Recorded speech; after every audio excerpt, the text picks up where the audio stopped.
Right, morning Bill, morning Silv, Friday of Morning. glorious Goodwood, and glorious is the key word. Make sure you pack your sun cream today, Silv. I don't want to see nice tan lines across your face as you come down that glorious stretch. Bill, we'll go straight into the main event on the Friday, which is the King George. 3 on Batash, the mighty Batash, one of the great sprinters of all time. Looking for a 4th King George. He'll win it, won't he? He should do. He should do. I mean, this is his hunting ground. No crowd helps again. He hasn't put a foot wrong. He was very good at Ascot. Will take the world of beating. 9 stone 7. Shouldn't stop him. I think we'll all agree the only one that can probably stop him, I would have thought, would be Liberty Beach down the bottom, 3-year-old filly. She gets a fair weight concession from Batash, whether that's enough to close the gap. But she goes well at Goodwood. She won at the meeting last year. Brilliant there last year, wasn't she? Yeah, she was good. She shouldn't, I think it was the Molecomb she won last year, but every bit of trouble in behind her still weaved her way through. She's pretty good round here. She hit the front too soon at Sandown, and actually having a horse like Batash to lead her all the way down should give her a squeak. But whether she's good enough to go past, I doubt it. And I'd imagine they'll finish 1-2. The one chink in Batash's armour is consistency. He does chuck in a howler every now and then. Silv, it's quite simple. He should win the race, really. What will follow him home? Yes, and I think so, and he got good gate, small field, and and the only horse probably could give him a bit of fright, I think, is the French horse, but I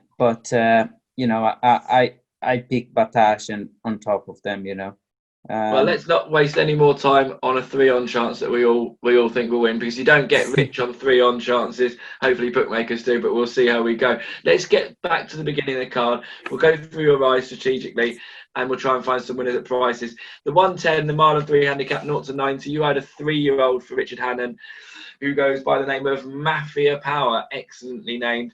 Brilliant winner last time at Haydock by 4 or 5 lengths. Bookmakers, we've got him in at Star Sports 3-1 second favourite. Big chance to ride the winner here, Sil. Yeah, it's a big chance of that. He's he only running four times that horse, but he's a nice individual, and I think he could be in the right race. He won very well last time. I was surprised. He was badly drawn. He managed to get to the front end, and he tracked the lead and then put the race to bed very quick and very early. And It's a nice ride, and I think he got every chance there. Bill? Yeah, I think Silv can ride a winner here, you? Yeah, could do. I mean, the 2 3-year-olds, there was a 3-year-old race, but Al Quara, the Haggis horse, will be favourite. Mafia Power second in. They're 2 3-year-olds who got their act together last time. That's the tail of the race. They both won by many lengths last time. They've gone up quite a few pounds for those respective wins. It looks on paper to concern the pair. I just got a feeling that one of the top ones, Cepheus, the Brian Meehan horse, he was a very good 2-year-old. He beat a very good horse called Vulcan Star on his only run as a 2-year-old, and then they threw him in the 2,000 guineas first up. He was never going to win a race like that. Just ran in a hurly-burly handicap at Ascot behind Highland Chief on ground that was too soft. And then was just touched off on the all-weather at Kempton. I think he just may be overlooked in a race like this, and he would be where my pin would drop. Cool. Right, in the 145, we'll move on.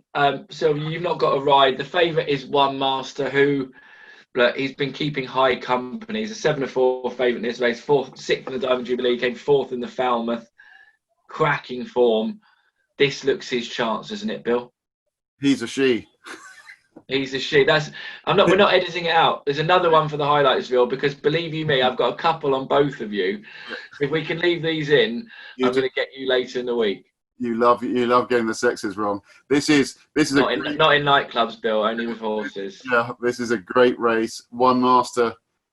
I mean, I can't believe she doesn't carry a penalty here, because she won the Foray over 7 furlongs, which was a Group 1 last year. She just touched off on Champions Day. If there's ever a race made for One Master, it's this. It's 7 furlongs. It's without the penalty of nothing. She looks an absolute stone cold certainty. The one problem is a big field and a hold-up horse round Goodwood. And Silver will tell you there's been so many hard luck stories, particularly in this race. Ryan Moore was beaten in it a few years ago, or last year. It's traffic problems galore in a race like this, and that's the only thing that could probably get One Master beat us. But she's got a nice draw in one. She'll hopefully get out and sit it off the pace. One Master for the win, and I'm going to put up one at a big price each way. Invitational, Roger Varian's horse, trap 3, 14 or 16 to 1. Led them a merry dance in the Duke of Cambridge over a mile. Looked like if she'd stolen it from the front. She will be positively ridden from the front here again, I'd imagine. And at 16 to 1, she could hit the frame, but confident One Master. There we go. She. I've committed that to memory. I won't make the same mistake again. Let's get into the 2:15, a Group 3 over a mile. Sylv, you've got a decent chance here with Mystery Power, but you've got Kalushi to beat, who was arguably one of the most impressive winners at Royal Ascot. 4 to 5 favourite. You're 12 to 1, 9th in the Jersey. A decent performance in a listed race last time at Newmarket. Can you turn the favourite over though? Well, in Goodwood, anything can happen, and track is different and ups and downs. We've gone downhill and, and it starts climbing up for a long way out. And Goodwood, for nobody knows, is a turning track. I hope will be suitable for my horse, and will be not suitable for the old ones. But it's a tough, will be hard to beat the favourite. But we'll give a go. And I think my horse got a chance to be in the first two. So let's see. Cool. Bill? Can you find a way of getting the favourite beat here? Yeah, they said Kalusi was a group horse running in a handicap at Ascot, and he looked like he was. We'll find out whether he is, because this is a Group 3. Very short, 5 runners, tactical affair, nightmare betting race. My Oberon looked really good the last time, the Haggis horse. It could be closer than the market suggests. I think Kalusi probably will just edge it, but I think My Oberon and even Silver Mystery Power could make a race of it. Right, yeah, I like to find ways to get these favourites beat. I think this will be one that will probably go on the week, I'm afraid. Right, in the 2:45, I think you team up with Andrew Balding, who had a really interesting horse himself. I thought Zaywan, 14 to 1, looked overpriced. If you look at that bit of form at Sandown, in behind, Dark Vision and Montetham, who've got that brilliant piece of form in the Hunt Cup early in the season, he was trapped slightly wide at Sandown. Weight, draw, 8 stone 13. I just thought 14s looked big. Yeah, and it could be.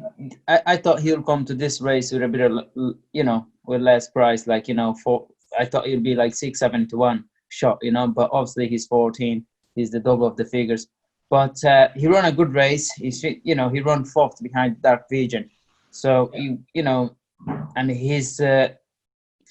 Dark Vision is a good horse, and that race come out to be a very hot race. So if I would have a better draw, I think I'll be more confident in him. But I still have faith in the horse. He's going to run a good race for me.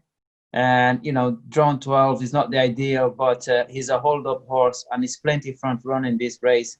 So I think they go hard, and I might come to see them in furlong out, The gaps will fall about a furlong out, don't you worry. Still through you go. Bill, can you put up the second in this race for us, please, to follow Zaywan home? Well, hopefully we'll all be cheering Silv on, but a couple of horses to look out for here. Number 2, Vale of Kent, Mark Johnson. We know how good he is at Goodwood. This was the horse that was runner-up in the race last year. He's off a very high mark. He's off 108, higher than last year, but his Goodwood form reads 5 times, 3, 2, 1, 4, 2, all in big fields. Never run a bad race at Goodwood. He's drawn in trap 3. He will get out, get the lead. He will be very hard to pass at 9 or 10 to 1. So Vale of Kent would be probably top of my shortlist. And the one I mentioned earlier in the week, Willie John, the Roger Varian horse. Now, this is a horse that was nearly a £2 million purchase. Won his first 2 starts, fallen off a cliff. Attitude has obviously got the better of him, and he was fancied for the Royal Hunt Cup last time, bombed out again, and patience has run out. They finally gelded a well-bred horse. Now, he's £4 lower, off a mark of 100. He could, if it was the gelding, if gelding makes any difference, Willie John could be a player late on at around 16 to 1. Well, I feel for Willie John. Attitude gets the best of all of us at some point, but luckily I've not been gelded for my attitude. So Willie No John is what. Willie No John indeed. Very good, Bill. But we've done the 3:15. We've agreed with Tasha. Well, let's skip on to the 3:45. Sylv, you ride for Andrew Balding again in the Group 3. You ride Al Nuak. Brilliant piece of form behind Fanny Logan in the Hardwick. Then disappointed last time. looks a race that communicates probably more than likely the winner, 2-1 chance. Run us through last time at Newmarket, because the performance in Harbury was brilliant. That was a disappointment last time, wasn't it? Yeah, it was. Yeah, when he runs so well at Ascot, and he come to Newmarket, we thought that this is a penalty kick now. His feet are now ready to go, and he finished fifth, and it was a very disappointing run. And he's thrown now in another deep end in here. Like it's you got Communicate, Desert Count, and it's a small field, but it's a hot race. But I hope he can bounce him back and pick up the form he left at Ascot. Yeah, Bill. I mean, it really was a good bit of fun for Fanny Logan, wasn't it? I think Ford have won a fair price here, or do you think this is set up for Communicate? Well, they always say you can forgive a horse one run, and Alanak, forgive him the last run. He's right in the mix here. But as you say, all roads point to Communicate, really. The drop in trip, decent ground, track we know he goes well at. He'll get out, get over, tactical affair from the front. He'll take some passing, but hopefully Silver will be the one to pass him. But Communicate for me. Yeah, I must admit, I think Communicate looks a good thing in that. The 420, the penultimate race on the card, you team up with Mark Johnson to ride Julie Johnson, who's a horse, not his daughter or a member of the family, I assume. Very impressive winner at York last time. I would have no prices yet, but you'll have to be right at the top of the market. You'll be favourite. Yeah, I think she's going to be one of the, in between the first three favourites. And she ran very well. She got plenty of speed, and she carried low weight. I hope the race doesn't bounce too quick for her. It's just a week she run, and she's not a big filly.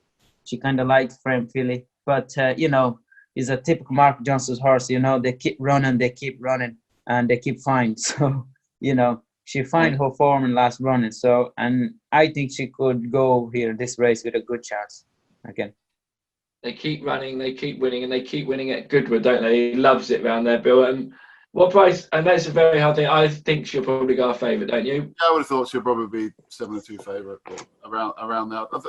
Listen, if she's in the, like Sylv says, if she's in the same mood she was in last week, she could win this. But look, it's all about whether she can take that race in the stride. She only carries a £6 penalty. She was very good, but it's only a small field. But there are lots of very good horses in here. You've got to respect the Marcus Tregonning team's in good nick. The Hannon team, thank you next. There's so many cases. It's just a trappy affair, and I wish Silv the best of luck from the front.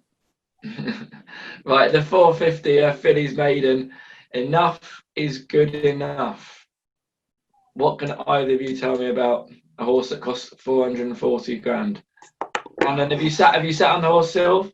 No, I never sat on a horse, but what I heard about him is a nice individual, and Hannah's love to have win as well at Glorious Goodwood. So I just hope this one can give me a win as well, and hope for a winner anyway. Yeah, and I think you'll have a good day Friday looking at this. I'm really looking forward to it. He got a lovely draw, he's all almost every horse is first time out except the Godolphin horse trained by John Gosser, but Hannah schooled them very well, and we respect the here to run well. They can get they can ready one to run well first time up. I mean, like Sylv says, the Gosden horse sets a bar, but it doesn't set a particularly high bar. And if enough is good enough, if he's good enough, he could win. Yeah.